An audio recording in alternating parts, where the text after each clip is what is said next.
Assalamualaikum warahmatullahi wabarakatuh. Ila hadratin nabiyil mustafa sayyidina Muhammadin sallallahu alaihi wasallam wa ala alihi wa sahbihi wa aswasi wa dhurriyyatihi wa ahli baitihil kiram. Yusunillah mu'alif hadal kitab Nawawi Tadarawi Yusan Jami masail nas'aluka bi syafaati wa nas'aluka bi karamati syai'u lillahi lahumul fatiha. A'udzu billahi minas syaitanir rajim. Bismillahirrahmanirrahim. Alhamdulillahi rabbil alamin arrahmanir rahim maliki yaumiddin. Iyyaka na'budu wa iyyaka nasta'in ihdinas siratal mustaqim siratal ladzina an'amta 'alaihim ghairil maghdubi 'alaihim waladdallin. Bismillahirrahmanirrahim. Alhamdulillahi rabbil alamin wa bihi nasta'inu 'ala umuri dunya waddin. Wassalatu wassalamu ala sayyidil mursalin wa ala alihi wa sahbihi ajma'in. Amma ba'du. Qala Allah ta'ala fil Qur'anil Karim, a'udzu billahi minasy syaithanir rajim. Fihi rijalu yuhibbuna ayatatahharu wallahu yuhibbul mutatahhirin. Sadaqallahul azim wa sadaqa rasuluhun nabiyul karim wa nahnu ala dzalika minasyahidin wasyakirin walhamdulillahi rabbil alamin. Mana ini?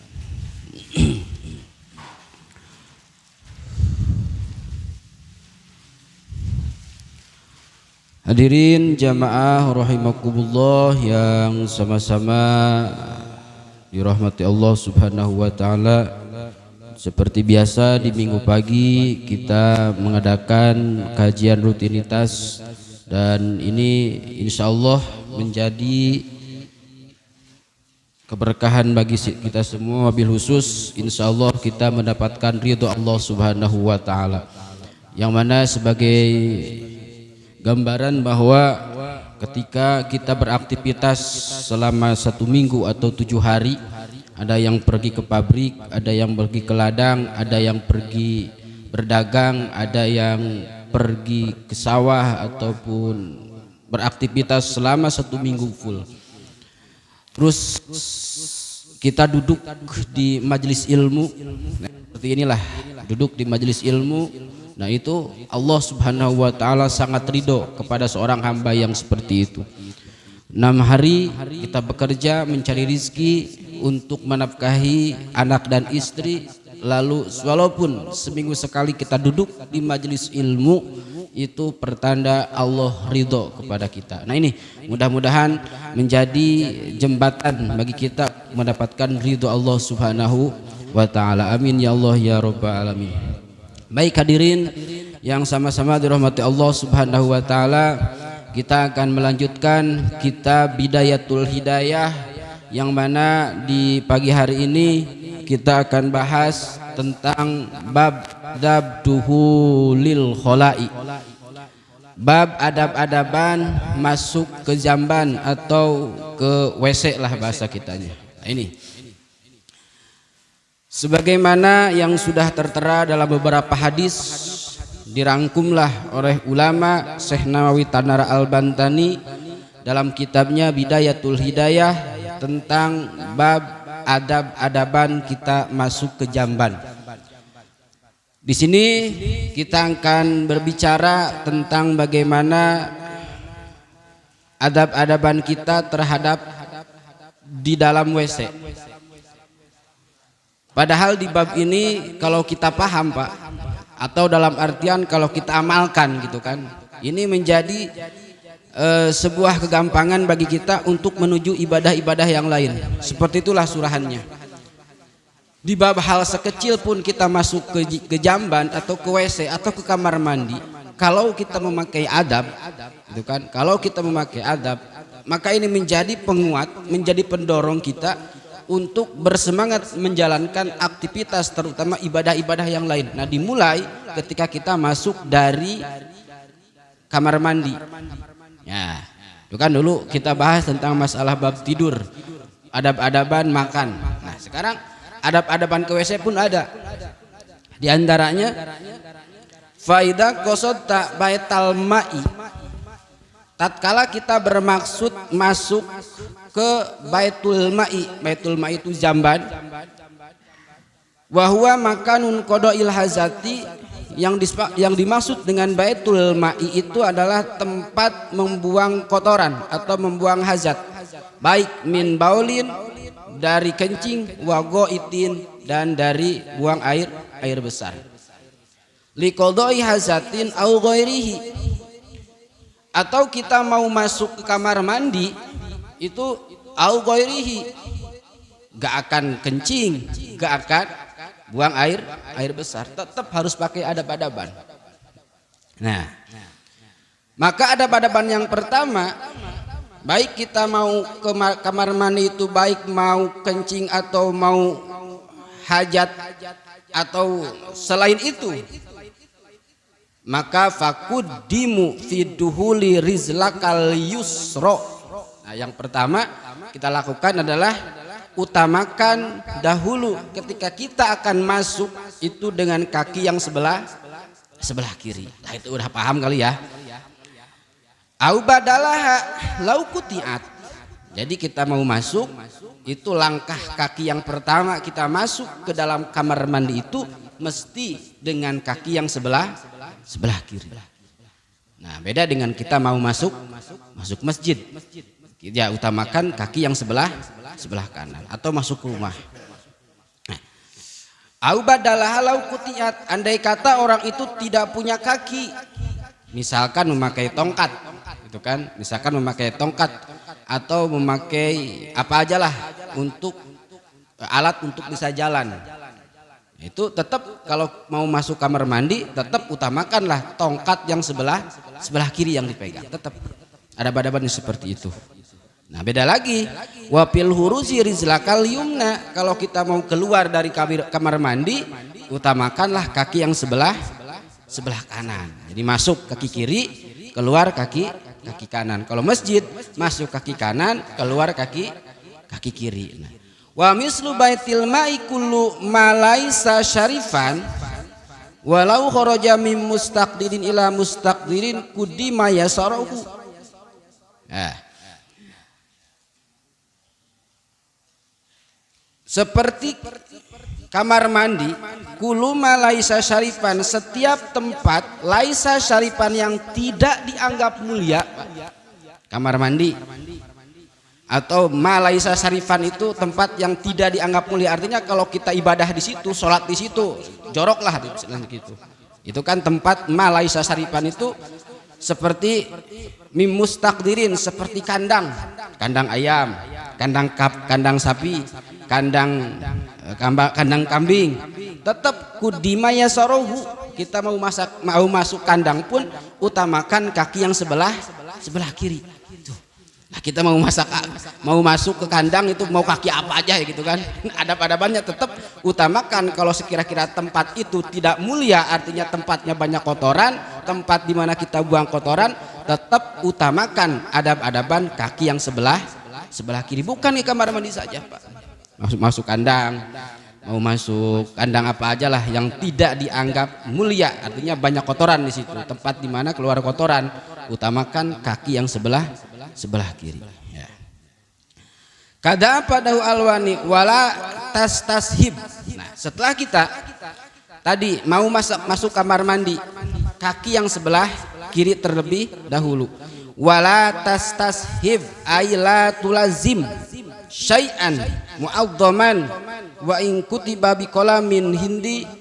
Nah, janganlah kita membawa ke dalam kamar mandi itu berupa tulisan atau benda mu'adzaman yang dianggap mulia, Pak. Jangan kita membawa benda atau apa saja yang dianggap mulia menurut syariat ke dalam kamar mandi. Seperti apa? Ismullahi ta'ala wa rasuli, seperti nama Allah dan nama Rasul.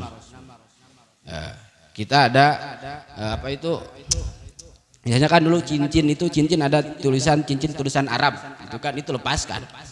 Jangan membawa ismul a'zam, nama yang mulia itu ke dalam kamar mandi, Pak. Bapak punya cincin tulisan Arab, taruh di luar. Bapak punya tasbih, taruh di luar. Tasbih itu kan alat untuk zikir kepada Allah, kita bawa ke dalam kamar mandi. Apakah kita membawa tulisan atau membawa barang-barang yang mulia, ada tulisan Allah dan tulisan Nabi, apakah membawanya ke dalam baik disengaja ataupun lupa menjadi haram hukumnya? Tidak. Wa hamluhu makruhun fih, makruh membawanya, makruh membawanya. Adapun Bapak nanti masuk kamar mandi bawa tulisan Arab itu kan tetap itu nggak dosa, cuman statusnya adalah makruh. Nah, seperti itu. Kalau lebih utama, lebih afdol adalah lepaskan terlebih dahulu. Nah, sekarang kan banyak ya baju-baju bertulisan Arab ya kan. Nggak apa-apa tulisan Arab, yang penting jangan tulisan ismul a'zam gitu kan. Nggak semua tulisan Arab itu mulia loh, Pak. Mentang-mentang dulu kan yang sempat viral itu orang-orang yang tidak paham, mentang-mentang tulisan Arab dipakai di sendal gitu kan. Wah, ini tulisan Quran katanya, padahal itu tulisan sendal pakai bahasa Arab gitu kan. Dikiranya tulisan Quran. Tidak semua tulisan Arab itu berbahasa Al-Quran gitu kan. Walaupun kita pakai baju namanya pakai bahasa Arab, tulisan Arab, tapi kalau namanya tidak ada ismul a'zam itu nggak ada masalah. Bukan masalah tulisannya di sini ya. Bukan masalah tulisannya, tapi ismul a'zamnya, nama kemuliaan, keagungan Allah dan keagungan Kanjeng Nabi. Itu yang dimaksud. Nah, coba kalau Bapak ke Arab nih, yang sudah ke Arab kemarin yang umroh tuh, banyak tulisan-tulisan Arab tapi bukan tulisan Al-Qur'an. Baju-baju seperti itu enggak ada masalah. Ya kan? Nah, wala tadul fi hasir ra'si ay kasifau bila satrin wa yakfi fil adabi sitru bil kam. Nah, Bapak tadi sudah melepaskan atau jangan membawa barang-barang yang bertuliskan bahasa Arab, tulisan Al-Qur'an. Terus sekarang Bapak wala tadhul, jangan masuk Bapak ke kamar mandi hasiror roksi dengan tidak memakai tutup kepala. Tuh, Bapak mau kencing, Bapak mau buang hajat besar, ketika Bapak tidak memakai penutup, nah itu makruh, Pak. Jadi adab-adabannya itu ketika Bapak mau masuk kamar mandi, entah itu mau kencing, entah itu mau buang air besar, kita diperintah oleh Kanjeng Nabi untuk menutup kepala. Beda dengan mandi, itu kan mandi mah nggak usah pakai tutup kepala, gitu kan? Aika sifati bilasat noyak fil adabi sitru bil kam, yaitu menutup kepala walaupun bil kami dengan lengan baju. Bapak lagi buang hajat gitu kan, walaupun seperti ini kan itu pakai lengan baju itu kan, nah, itu nggak ada masalah. Kalau sekarang kan simpel, Bapak mau buang air besar atau kencing kamar mandi pakai peci, Pak, tapi jangan pakai sorban. Dikiranya mau sholat. Ya itu karena gampang. Ibu atau enggak pakai pakai handuk, tutupin pakai handuk. Nah, ada badabannya seperti itu. Kita mah ya boro-boro ya. Udah kebelet masuk, udah enggak lihat apa-apa, enggak baca doa, enggak apa, langsung masuk. Allahu akbar. Adab-adabannya seperti itu. Utamakan kita memakai tutup kepala walaupun dengan lengan baju. Nah, ini tujuannya apa? Lil amni min adza il jinni kama apadahu ar-Romli. Sama seperti yang diucapkan oleh Imam Romli, supaya kita dijaga dari tipu daya atau dari godaan jin dan setan. Karena godaan jin dan setan itu lebih bahaya, lebih besar, bahkan lebih gede godaannya itu ketika di kamar mandi, Pak. Makanya hati-hati ketika banyak orang yang pingsan di kamar mandi, sudah urusan. Itu kan banyak kan orang yang jatuh di kamar mandi, ya sudah. Pokoknya urusannya lain lagi lah. Itu karena di situ memang tempat sarangnya setan itu kebanyakan di kamar mandi, di tempat yang memang kita buang hajat. Makanya di situ hati-hati, kita perlu adab-adaban. Di antaranya itu menutup kepala ketika ketika mau kencing atau ketika kita buang air besar. Itu. Wa kul inda dukhuli ailil matas dulu libabihi wa in ba'uda mahalu julusi anhu fa in tarakta hatta dahota faqul biqalbika. Nah, ini kembali lagi ke tadi, ketika bapak masuk ke kamar mandi dengan menggunakan atau mendahulukan kaki sebelah kiri, itu kan, bapak disunatkan membaca doa. Doa mau masuk kamar mandi, udah pada hafal kali ya doanya. Di sini mah disebutkan doanya Bismillah a'udzubillah minarisi wan nasi al-hobisil muhbis asyaitonir rajim, atau yang sepilnya a'udzubillah minal hubusi wal khobais. Nah, itu banyaklah riwayat-riwayat doa tentang mau masuk kamar mandi itu banyak. Tapi ingat Pak, ketika bapak baca doa ini itu utamakan berada di luar loh, bukan di dalam. Utamakan di luar, jangan di dalam. Karena di dalam itu nggak boleh kita membaca ayat-ayat apalagi doa dengan ucapan lisan yang fasih. Nah, artinya ketika bapak mau masuk kamar mandi, terlebih dahulu kaki bapak langkahkan, jangan masuk dulu, baca doa di situ. Jangan baca doanya ketika kaki bapak berada di dalam kamar mandi, tapi di luar, paham kan? Masih di luar posisinya, masih di luar. Wa qul inda dukhuli lamma tasulababihi wa in ba'uda mahalu julusi anhu fa in tarakta. Ketika itu bapak sudah enggak kuat, bahkan bapak tidak baca doa, langsung sudah enggak kuat. Ketika bapak lagi buang hajat, bapak ingat tadi saya tidak baca doa. Nah, bagaimana kalau itu? Fa in tarakta hatta daholta. Ketika bapak meninggalkan sehingga bapak sudah masuk ke dalam kamar mandi, fakul, tetap bapak disunatkan membaca doa, tapi biqalbika, dengan bahasa hati. Di dalam hati saja Pak, bapak bacanya. Oh lagi ini, tadi saya belum baca doa masuk kamar mandi, udah dalam hati. A'udzubillahi minasyaitonir rajim, a'udzubillahi minarisi wan nasi wal khabisil muhbis. Nah itu dalam hati, dalam hati. Atau a'udzubillah minal hubusi wal khobais. Nah itu ini supaya kita dijaga dari godaan setan. Nah sekarang ketika bapak sudah masuk ke dalam kamar mandi, taruhlah kita buang hajat ya. Nah, ini ada beberapa larangan, Pak, larangan tambahan ketika kita lagi buang hajat besar, lagi BAB bahasa itunya. Nah, satu, ini larangan, tapi larangan ini enggak sampai kita mendapatkan dosa kalau dilanggar gitu kan. Nah, cuman ini larangan bisa menyebabkan beberapa faktor yang bisa mewaris kepada diri kita. Ada beberapa hal yang memang dilarang ketika kita sedang melakukan buang hajat. Di antaranya satu, ketika buang hajat nih, jangan buang ingus ketika kencing atau buang air besar. Jangan buang ingus. Atau jangan meludah. Lagi buang hajat besar, buang ingus, buang ludah, ngerokok malah. Ngerokok itu. Lah itu warisul. Itu bakal mewaris orang itu stroke. Itu hati-hati. Itu bakal mewaris kita untuk mendekatkan kita punya penyakit stroke ketika kita buang air besar, kita buang ingus atau meludah. Itu bisa menyebabkan stroke atau tuli. Allahu Akbar. Itu hati-hati. Karena disitulah tadi di dalam kamar mandi itu banyak sekali setan-setan yang berkerumun di situ mengganggu kita. Itu paling nikmat.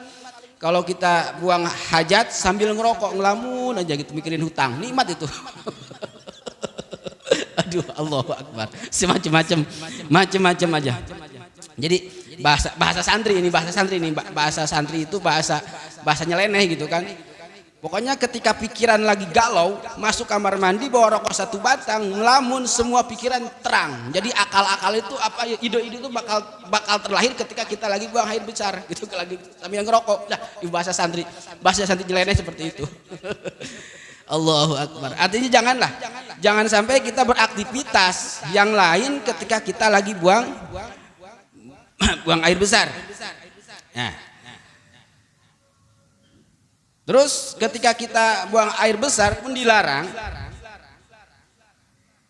segera berdiri. Ketika sudah buang air besar selesai, Pak, jangan lama-lama kita menunggu. Artinya jangan lama-lama di kamar mandi, ya sudah selesaikan, berdiri langsung. Jangan ngelamun dulu kali itu kan. Apalagi ngobrol gitu kan, itu kan nggak boleh. Adapun dilarang itu tidak ada masalahnya, tidak sampai jatuh haram lah gitu kan. Ya terus ketika kita lagi buang air besar pun jangan mematikan hewan kecil. Jangan mematikan hewan kecil. Kayak kita lagi buang air besar, ada nyamuk lewat, tepuk. Terus ada semut, matiin. Ada apa aja dimatiin. Itu tidak boleh. Tidak boleh ya. Tidak boleh mematikan hewan kecil ketika kita melakukan atau sedang buang hajat.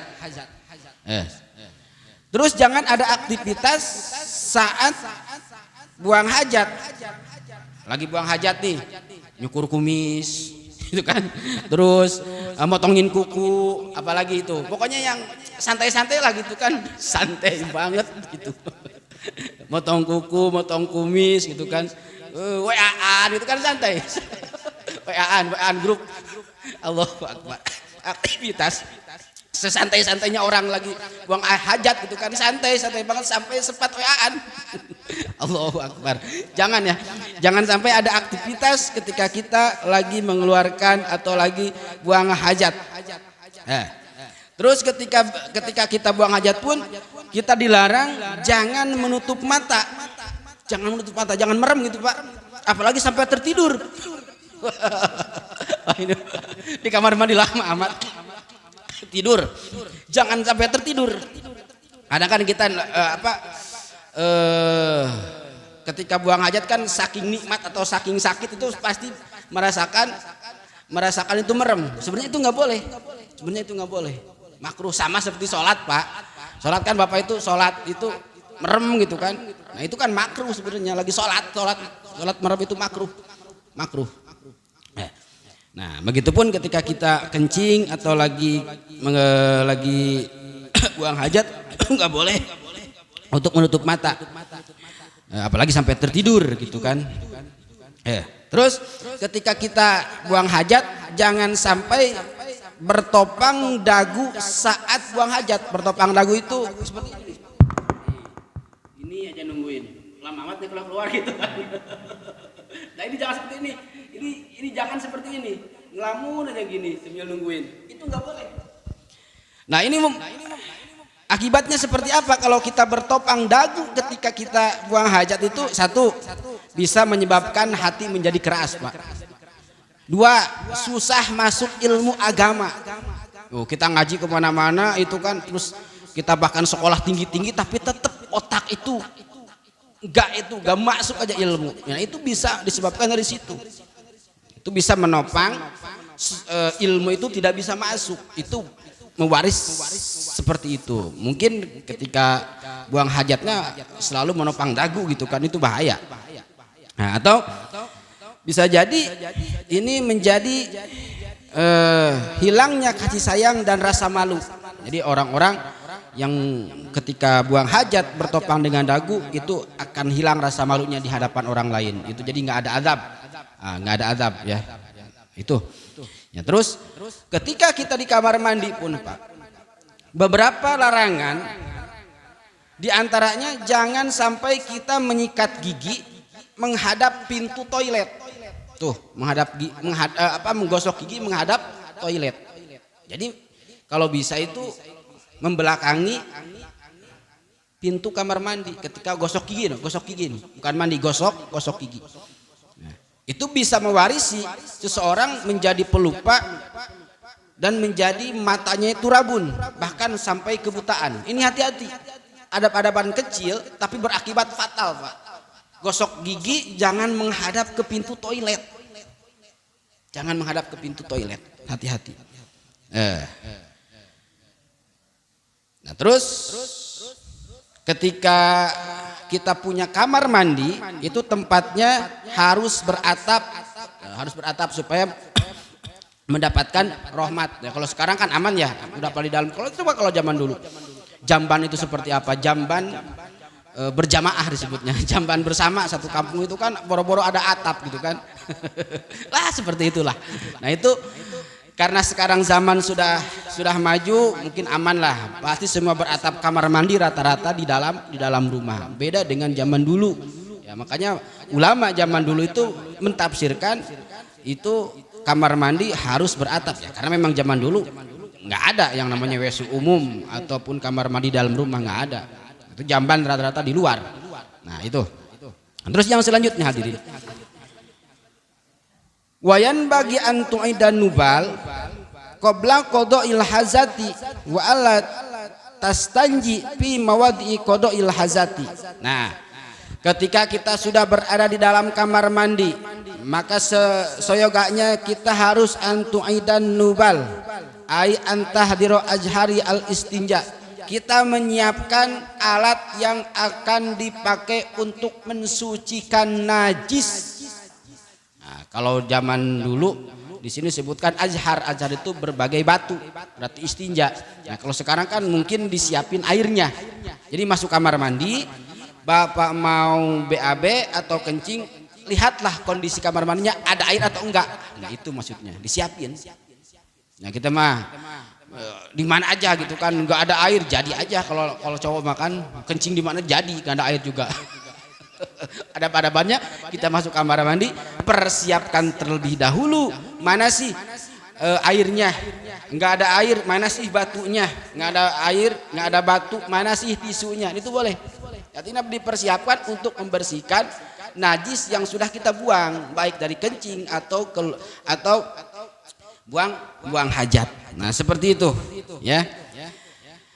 Nah, setelah itu hadirin, sudah menyiapkan airnya ada, ingat wa alla tastanji fi mawadi qadail hazati. Kita tidak boleh cebok, tidak boleh bersuci dengan air yang bercampur dengan barang yang kita keluarkan berupa kotoran. Tuh. Itu kan kalau zaman dulu, Pak. Zaman dulu. Kalau sekarang makan aman. WC, ya tempat WC, tempat buang air besar. Di sini baknya aman. Coba kalau zaman dulu jamban. Buang hajat di situ, cebok di situ. Ya kan kalau di kampung kan gitu. Di sini jambannya pas keluar dari jamban itu kan belum cebok, jalan di situ juga, cuman bedanya di bawah. Nah itu, ini dikhawatirkan. Nah, itu cipritan najis itu terkena ke dalam badan kita ketika habis buang air baik buang hajat atau kencing. Nah di situ. Lah intinya kalau zaman sekarang mungkin jangan sampai kita cebok dari air kloset, gitu aja lah intinya. Gitu aja. Itu enggak sah. Artinya najis tetap najis. Nah, berarti solusi terbaiknya adalah hati-hati, Pak. Ketika Bapak cebok, itu kan buang air besar, sebelum cebok itu utamakan, dahulukan si kloset yang ada kotorannya itu dibersihkan terlebih dahulu sebelum kita cebok. Bukan, jangan sampai kita cebok dahulu baru membersihkan kotoran. Nanti dikhawatirkan kotoran itu nempel ke baju, cipretannya nempel ke celana. Gitu. Jadi sebelum cebok utamakan klosetnya itu sudah bersih, baru kita cebok. Nah itu aman. Nah kalau kita cebok terlebih dahulu terus nanti kita siram, takutnya cipratannya itu kena nempel ke baju atau ke celana. Itu dikhawatirkan oleh Kanjeng Nabi karena penyebab banyaknya siksa kubur hadirin itu disebabkan oleh cipritan air najis, air kencing. Air kencing kan salah satu najis yang memang tidak dimaafkan. Bentuknya seperti apapun yang namanya air kencing itu tidak diampuni. Nah, ini hati-hati. Kebanyakan orang disiksa bukan karena meninggalkan sholat, bukan karena sholatnya tidak benar, bukan tidak menunaikan zakat, tapi banyak orang ketika dia cebok, dia tidak bersih, najisnya masih nempel. Itu kebanyakan siksa kubur seperti itu. Allahu Akbar. Coba. Kalau kita lihat di jalan-jalan banyak supir-supir kan kencing di mana aja, War gitu kan, Allahu Akbar. Itu kita apa ya? Kita bersyukur, Pak. Bersyukur itu dikasih tahu oleh Allah bahwa adab-adaban masuk kamar mandi, adab-adaban kita buang air besar, air kecil itu seperti itu. Ini dikhawatirkan. Banyaknya siksa kubur dikhawatirkan seperti itu. Nah, setelah itu wa antas tabri minal baul bitanah nuni wanatri. Bereslah kita dari buang air besar atau kencing. Disunatkan kita antas tabri'a minal baul bitanahnu. Bitanahnu itu berdehem. Ketika kencing kita disunatkan untuk berdehem. Berdehem itu salasan 3 kali. Baik habis buang air besar atau buang air kecil. Nah, tujuannya apa? Supaya najisnya, air kencingnya atau kotorannya itu keluar secara full, artinya tidak ada yang tersisa, gitu kan. Nah, itu disunatkan untuk tanahnu, berdehem 3 kali. 3 kali gitu. Nah, jadi otomatis kalau begitu secara ini kan tenaga yang ada itu mengeluarkan setidaknya itu mengeluarkan kotoran. Nah, itu coba berdehem. Kalau gak berdehem pasti bakal ada sisa, Pak. Bakal ada sisa. Nah, di samping berdehem itu wanatri dianjurkan untuk diurut, bukan diurut ke maerot ya. Diurut kemaluan kita supaya sisa-sisa kencing yang ada di dalam dakar itu habis keluar semua, Pak. Diurut dengan cara bil ibhami wal musabbah li annahu yatamakkanu bi minal ihati bidzakar. Itu posisi dakar itu kan yang dari atas atau dari bawah itu diurut. Nih diurut nih. Kita urut sini terus sampai berdehem 3 kali berdehem, keluar air kencing semua. Jangan ada yang tersisa. Kalau ada tersisa, oh ini urusannya nanti. Ini tidak sah sholatnya, tidak sah wudunya dan lain sebagainya. Nah, itu jadi sunat untuk berdehem dan mengurut kemaluan kita sebanyak 3 kali, diurut supaya keluar tuh air kencingnya semua. Kalau sudah keluar semua berarti sudah suci, artinya sudah bersih.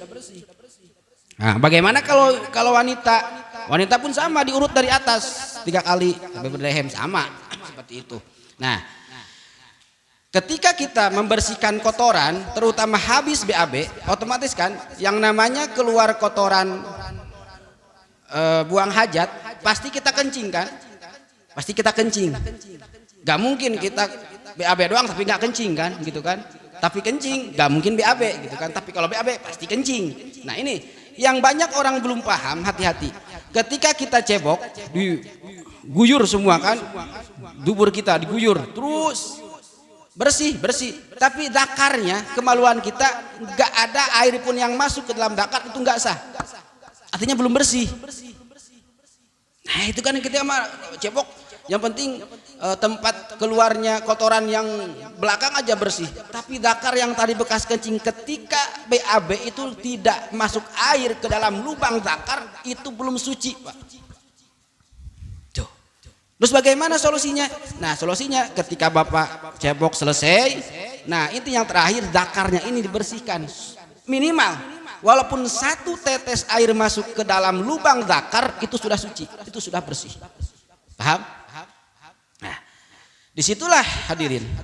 Ketika kita kencing ada beberapa faktor. Kadang-kadang kalau kita kencing itu selesai kencing selesai, begitu beres berdiri, kadang-kadang suka ada berbayi gitu, keluarkan air kan. Air masih ada tersisa itu. Coba pakai tisu, ada tersisa. Nah, disinilah ulama menganjurkan kepada kita untuk kencing dengan secara jongkok. Beda dengan kencing berdiri. Itu kencing berdiri boleh ketika dalam keadaan darurat, nanti di depan.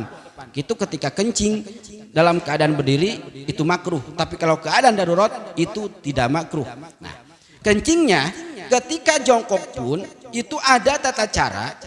Karena tidak semua jongkok itu membersihkan semua air kencing yang keluar. Di sini ulama bisa mempraktekkan bahwa kencing dalam keadaan jongkok seperti ini, Pak. Ini jongkok. Ini kan jongkok seperti ini kan? Nah, ini jongkok. Ini kalau posisi gini, posisi seperti ini air kencing ketika kita sudah selesai kencing, kita berdiri, pasti itu ada sisa. Pas coba aja, pasti ada sisa. Nah, ulama di sini mempraktekkan bahwa jongkok yang benar dengan cara supaya air kencing bisa keluar habis, itu posisinya ketika kita akan siap-siap lari maraton, Pak. Jadi posisi kaki kiri di depan. Nah, ini posisinya seperti ini. Ini kaki yang sebelah kanan ini menekuk, artinya diangkat sedikit, posisinya gini. Oh, posisinya di sebelah sini. Nah, posisinya seperti ini. Nah, ini kaki seperti ini.